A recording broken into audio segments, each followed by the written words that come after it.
কাছ থেকে যা কিছু পাও সব কিছু বিলিয়ে দাও ওই গরিব দুঃখীদের মাঝে। এটাই যে আমি জীবনের ব্রত হিসেবে গ্রহণ করেছি। একটা কিছু করে আমার অতীতকে তো ভুলে থাকতে হবে রে পাগলাদা। এইখানেই তো আর পাঠ্যের থেকে তুমি সম্পূর্ণ আলাদা। নিজের স্বার্থকে তুমি বড় করে না দেখে দুঃখীর চোখের জল মুছে দেওয়াই তোমার যে প্রধান কাজ। তবু আমি আমার জন্মের কলঙ্ককে কোথাতে পারিনি বাইরের আলো দিয়ে ভিতরের অন্ধকারকে দূর করতে। শয়নে স্বপনে নিদ্রায় জাগরণে আমার মনকে ভারাক্রান্ত করে তোলে। সে হলো আমি এই পৃথিবীর একটা অবৈধ সন্তান। অবৈধ সন্তান? কে বলেছে তুমি অবৈধ সন্তান?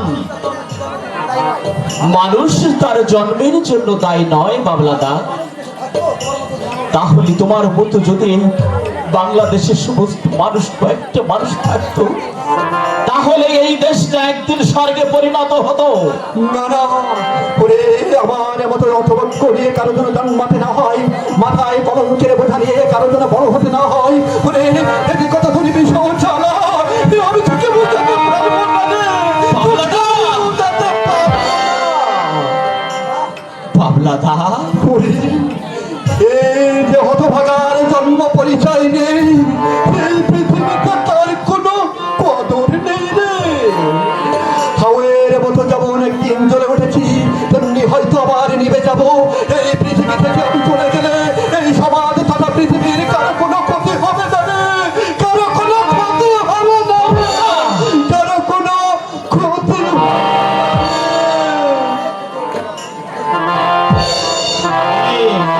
অনেক ক্ষতি হবে বাবলাদা। বস্তির মানুষের কাছে তুমি যে পরমা বলছো, তোমার জন্মে যে কলঙ্কেই থাক তুমি প্রকৃত মানুষ। তাই তো দুঃখের দুঃখে তোমার অন্তর কাঁদে, ব্যাধিকের সমব্যাধি হয়ে তুমি নিঃশেষে ওজাড় করে দাও। এই বিংশ শতাব্দীর ঘুম ধরা সমাজে তোমার এই ত্যাগী অমর করে রাখবে। মানুষ ভুলে যাবে না এই বাবলা মস্তানের নাম।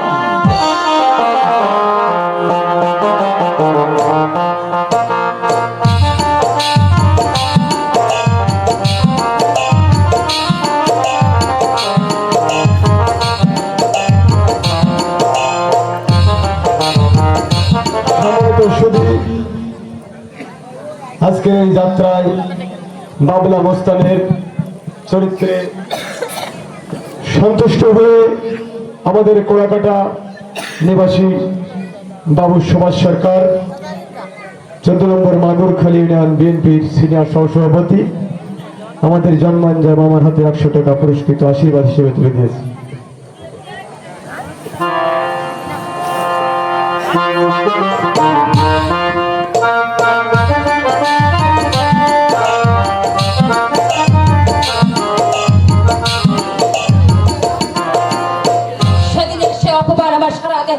আগুন ধরিয়ে দিয়েছে।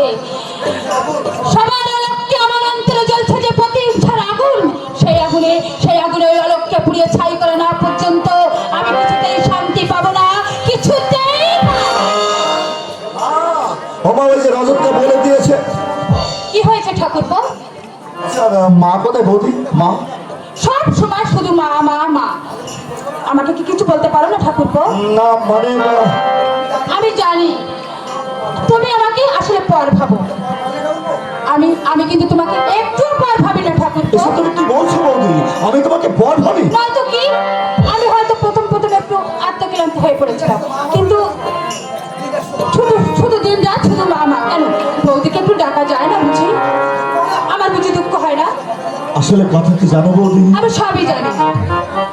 আমি প্রথম আসলে একটু আত্মকেন্দ্রিক হয়ে পড়েছিলাম, তাই তুমি আজও আমাকে সহ্য করতে পারো না। আমারই ভুল হয়েছে বৌদি।